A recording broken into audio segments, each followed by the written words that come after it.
Dear students, welcome back to MS Chauhan video solution series. Today we are going to discuss level 2 of amines chapter. Let's start. Level 2 का पहला question हमारे पास यहाँ पे दिया हुआ है. 5 amine synthesis are outlined below. In each reaction box enter a single letter designating the best reagent and conditions selected from the list at the bottom of the page. तो अपने पास में क्या है, यहाँ पे ये रिएक्टेंट है, इससे प्रोडक्ट का फॉर्मेशन हो रहा है और ये जो कन्वर्जन हो रहा है ये हमारे पास दो स्टेप में हो रहा है. इन दोनों स्टेप में अपने पास जो रिएजेंट अपने को यूज़ करने, उन रिएजेंट्स की लिस्ट यहाँ पर अपने को दी गई है. तो अपने को कौन कौन से यूज़ करने वो डिटरमाइन करने. तो सबसे पहला वाला जो रिएक्शन है उसमें हमारे पास देखिए ये जो मॉलिक्यूल दिया हुआ है इससे अपने यहाँ बेंजीन नहीं है, CH2Br है. अब इससे जो प्रोडक्ट बन रहा है वो बन रहा है CH2NH2, यानी एक कार्बन बढ़ रहा है. तो एक कार्बन बढ़ाने के लिए अपन क्या यूज़ कर सकते हैं, यहाँ पर अपने पास Cn- का अटैक करा दे जो कि SN2 रिएक्शन शो करेगा, जिससे ये CH2Br लीव कर जाएगा और हमारे पास क्या बन जाएगा, हमारे पास यहाँ पर CH2C ट्रिपल बॉन्ड N, एक कार्बन का इंक्रीमेंट हो गया. तो हमारे पास C ट्रिपल बॉन्ड N कहाँ से मिलेगा, अपने को C option NaCN in alcohol से ये मिल जाएगा. तो फर्स्ट स्टेप में यहाँ पे क्या आ जाएगा C. इसके बाद अपन क्या करेंगे, इसको C ट्रिपल बॉन्ड N को रिड्यूस करना है CH2NH2 में. तो इसके लिए आप क्या यूज़ कर सकते हैं, either lithium aluminium hydride use कर सकते हैं, जैसे कि यहाँ पर A में दिया हुआ है तो यहाँ पर A हो सकता है, या इसकी जगह अपने पास क्या हो सकता है, या हाइड्रोजनेशन भी कर सकते हैं निकल की प्रेजेंस में. दोनों केस में C triple bond N reduce हो जाएगा CH2NH2 में. तो यहाँ पर इस तरह से कन्वर्जन हो जाएगा.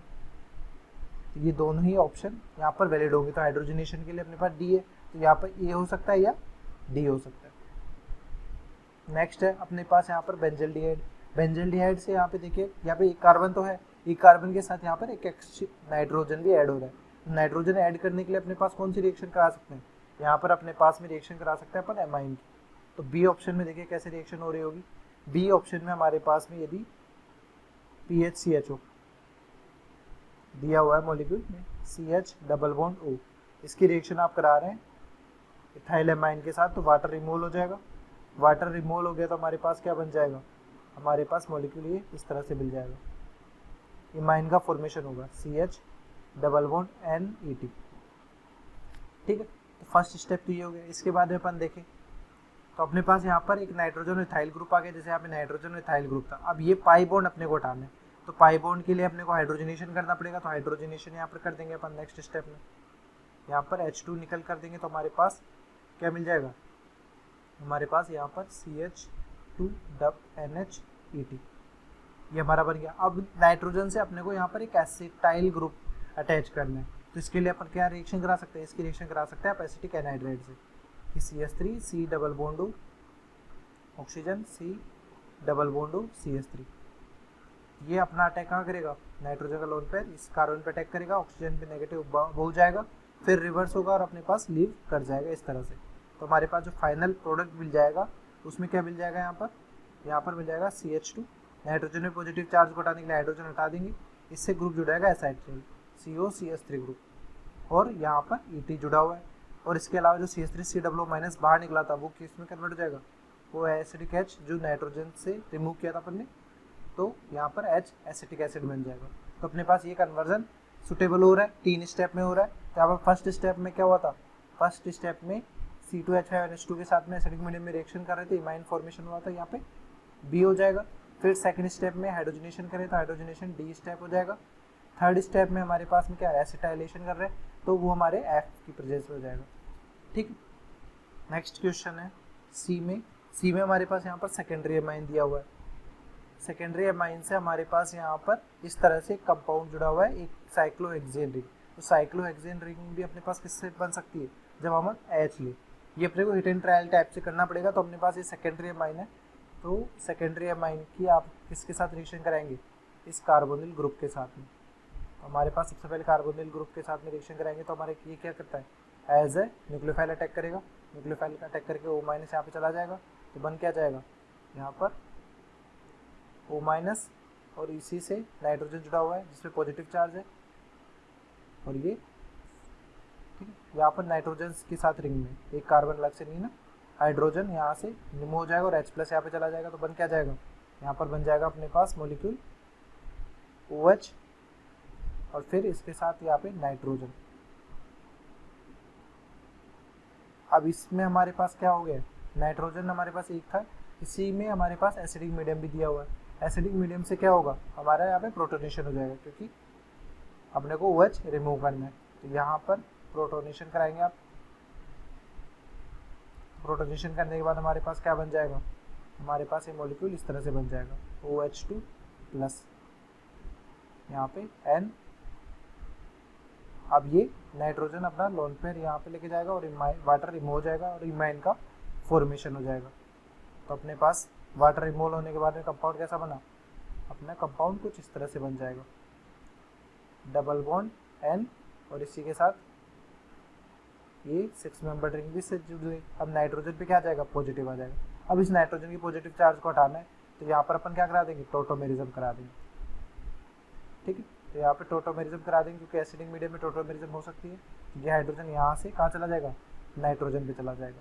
तो हमारा जो प्रोडक्ट फाइनल बन जाएगा तो क्या बन जाएगा, यहाँ पे नाइट्रोजन से H जुड़ा हुआ है और उसी के साथ ये एक साइक्लोहेक्सेन रिंग भी जुड़ी हुई है, जो कि अपने को यहाँ पर प्रोडक्ट दिया हुआ है। ठीक है, अब ये टर्सरी अमाइन है, तो इसलिए हाइड्रोजन यहाँ पर जोड़ने की जरूरत नहीं है, पर टोटोमेरिज्म यहाँ पर पाई बॉन्ड को इसको न्यूट्रलाइज करने के लिए अपन यूज़ कर सकते हैं। तो यहाँ पर पाई बॉन्ड का एल्कीन का बनेगा, एल्कीन अपने पास यहाँ पे बनेगा। अब इस एल्कीन को भी रिमूव करना है, तो यहाँ पर फर्दर स्टेप में हाइड्रोजनेशन आप कर देंगे। तो हाइड्रोजनेशन करेंगे तो हमारे पास जो दिया हुआ है वो हमारे पास प्रोडक्ट के फॉर्म में मिल जाएगा। तो इसमें जो ऑप्शंस अपन को देखना है कि अपने को ऑप्शंस कौन कौन से मैच हो रहे थे। पहले अपने का इसकी रिएक्शन कराई किसके साथ, कार्बोनिल H हो जाएगा पहला। दूसरा अपना सेकंड स्टेप किसके साथ है, फर्स्ट स्टेप में हमारे पास इमाइन का फॉर्मेशन हो रही है, यानी इन एमाइन, यानी हमारे पास जब भी सेकेंडरी अमाइन किसी कार्बोनिल कंपाउंड कीटोन जैसे कि रिएक्शन कराएगा तो इन एमाइन का फॉर्मेशन होगा और उसका आप हाइड्रोजनेशन करा देंगे तो हमारे पास क्या मिल जाएगा, ये पाई बॉन्ड रिड्यूस होकर ये फाइनल प्रोडक्ट बनाएगा। तो हाइड्रोजनेशन अपने पास सेकंड स्टेप D है, तो D यहाँ पर हो जाएगा। तो ये C भी अपन ने कर लिया। नेक्स्ट अपने पास है यहाँ पर NO2 के साथ में यहाँ पे नाइट्रोजन तो है बट 2 मिथाइल ग्रुप जुड़े हुए हैं। तो ये कब हो सकता है, पहले आप NO2 को रिड्यूस कर दें। तो D वाले ऑप्शन में देखें अपन कि हमारे पास NO2 ग्रुप है, तो NO2 ग्रुप को रिड्यूस करना है NH2 में। तो इसके लिए आप लिथियम एल्यूमिनियम हाइड्राइड यूज़ कर सकते हैं या H2 निकल यूज़ कर सकते हैं। तो इससे क्या रिड्यूस हो जाएगा, ये रिड्यूस हो जाएगा NH2 में। ठीक है, अब NH2 की रिएक्शन आप किसके साथ करा दें, एक बार CH3 के साथ करा दें। तो यहाँ पर SN2 अटैक होगा, SN2 अटैक होगा तो बन क्या जाएगा, यहाँ पे बन जाएगा NHCH3। फिर अपने पास एक और बार CH3 के साथ में रिएक्शन करा दें तो फिर वापस वही रिएक्शन होगी, SN2 अटैक होगा और हमारे पास मॉलिक्यूल क्या बन जाएगा, नाइट्रोजन पर 3, एक मिथाइल इधर जुड़ जाएगा, एक मिथाइल ये जुड़ जाएगा। तो ये कन्वर्जन अपने पास हो रहा है। तो इसमें अपने पास देखिए पहला है रिड्यूसिंग एजेंट अपन ये वाला A यूज़ कर सकते हैं या अपने पास H2 निकल यूज़ कर सकते हैं, A या D यूज़ कर सकते हैं। सेकेंड स्टेप में अपने पास क्या है, मिथाइल आयोडाइड, तो मिथाइल आयोडाइड है I, तो यहाँ पर I यूज़ होगा नेक्स्ट। ठीक है, नेक्स्ट अपने पास अब E में हमारे पास यहाँ पर हैलाइड दिया हुआ है और उससे हमारे पास ये अमाइन का फॉर्मेशन हो रहा है। तो अमाइन के फॉर्मेशन के लिए यहाँ पर अपने को हिंट्स देखने होंगे कि सबसे पहले जो Br है वहाँ पर अपने को नाइट्रोजन लाना है। तो नाइट्रोजन लाने के लिए अपन क्या क्या कर सकते हैं यहाँ पर कि हमारे पास पॉसिबिलिटी देखिए कौन कौन सी हो सकती है रिएजेंट्स की। एक तो ये N3 माइनस का यहाँ पर अटैचमेंट हो सकता है, बाकी नाइट्रोजन्स अपने पास CN से आ सकता है तो CH2NH2 बनता है। तो दोनों में आप हीट एंड ट्रायल कर सकते हैं, बट अपन पहला स्टार्ट करते हैं N3 माइनस से। तो अपन यदि इसकी N3 माइनस के साथ में रिएक्शन करते हैं कि हमारे पास ये है हैलाइड इस तरह से नाइट्रोजन इंट्रोड्यूस करने के लिए Na प्लस N3 माइनस, तो N3 माइनस अटैक करेगा SN2 अटैक, ये यहाँ पे निकल जाएगा और बन क्या जाएगा, हमारे पास ये मॉलिक्यूल इस तरह से बन जाएगा। तो N3 हमारे पास ये होगा। इस N3 का अपन क्या कर सकते हैं, NH2 में कन्वर्ट करना है तो lithium aluminium hydride reducing agent use कर सकते हैं या H2 निकल भी यूज़ कर सकते हैं। सिमिलरली क्या हो जाएगा, लिथियम एल्यूमिनियम हाइड्राइड में हमारे पास रिडक्शन करा दें तो ये NH2 में कन्वर्ट हो गया। अब ये NH2 में तो कन्वर्ट हो गया पर यहाँ पर ये साइक्लोहेक्सेन रिंग भी चाहिए, तो अपने पास इसके आप साइक्लो इसके साथ रिएक्शन करा दें। ये प्राइमरी एमाइन है तो वाटर का रिमूवल हो जाएगा और हमारे पास कंपाउंड क्या बन जाएगा, हमारे पास कंपाउंड ये इस तरह से बन जाएगा, नाइट्रोजन डबल बॉन्ड और ये साइक्लोहेक्सेन रिंग। अब इस पाई बॉन्ड को भी यहाँ पे रिड्यूस करना है तो पाई बॉन्ड यहाँ पे नहीं रहना चाहिए, तो पाई बॉन्ड के लिए हाइड्रोजनेशन कर दीजिए। हाइड्रोजनेशन कर दिया तो अपन ने क्या मॉलिक्यूल बन जाएगा, यहाँ पर ये नाइट्रोजन और दोनों तरफ हाइड्रोजन हाइड्रोजन लग गए और ये मॉलिक्यूल ये मिल गया जो कि फाइनल प्रोडक्ट दिया हुआ है। तो ये अपने पास यहाँ पर स्टेप्स देखें, फर्स्ट स्टेप में Na3 की यानी यहाँ पर ई वाला ऑप्शन हो गया। पी सेकंड स्टेप में देखें तो lithium aluminium hydride reducing agent use कर रहे हैं, तो ये स्टेप हो जाएगा। फिर थर्ड स्टेप में अपन देखें तो थर्ड स्टेप में साइक्लोहेक्सेनोन, तो एच स्टेप हो जाएगा। फिर फोर्थ स्टेप में अपन देखें, फोर्थ स्टेप में H2 निकल पाई बॉन्ड को रिड्यूस करने के लिए यूज़ किया जा रहा है, तो यहाँ पर H2 निकल डी ऑप्शन दिया हुआ, तो ये डी हो जाएगा। इस तरह से ये 4 स्टेप से अपन इसमें रिएक्टेंट को प्रोडक्ट में कन्वर्ट कर सकते हैं। Thanks for watching. Hopefully this video solution series helped you out to clear your doubts. Give this video a thumbs up if it is useful for you. If you are new to this channel, make sure to click the subscribe button and bell notification icon so you don't miss latest videos from our video solution series and education related stuff from GM Academy.